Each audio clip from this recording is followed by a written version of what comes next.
let's take a look at an LIV invoice and see how VENDORecon can make an automatic accrual in scenarios where the vendor has not billed any tax on a taxable line item.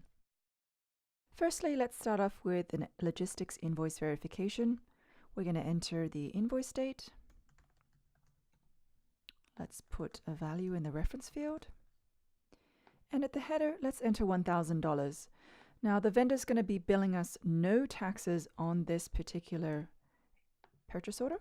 So we'll have $1,000 at the header and $1,000 on the line item. Now remember, the amount on the line item should exclude any sales taxes billed by the vendor.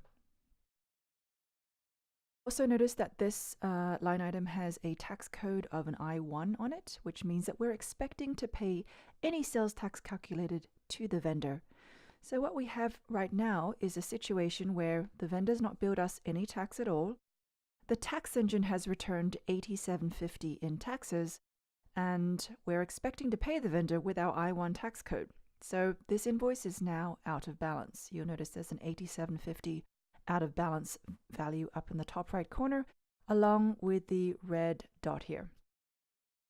So what VENDORecon can do is automatically accrue the taxes in this situation without the AP person needing to change the tax code on the line item. And to do so, we can either directly save or post the invoice, or I'm going to click on the Simulate button so I can demonstrate how VENDORecon has done its automated reconciliation.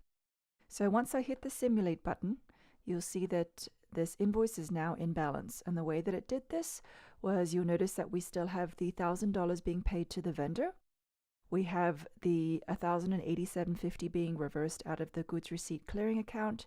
And we have the taxes calculated by the tax engine being self-assessed or accrued.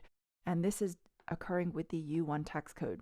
So basically, VENDORecon flipped the tax code on the line item to a U1, self-assessed the taxes, and we have the invoice is in balance now. I can click on Post to post the invoice. And if we display the document, you'll notice on the LIV invoice, we still have the $1,000 being paid to the vendor. The tax code is now a U1.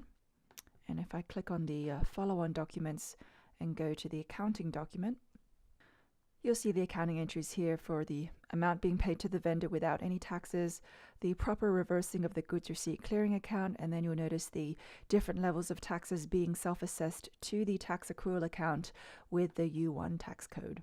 And if you click on the taxes detail, you see the breakdown of the taxes by level for this particular accrual situation.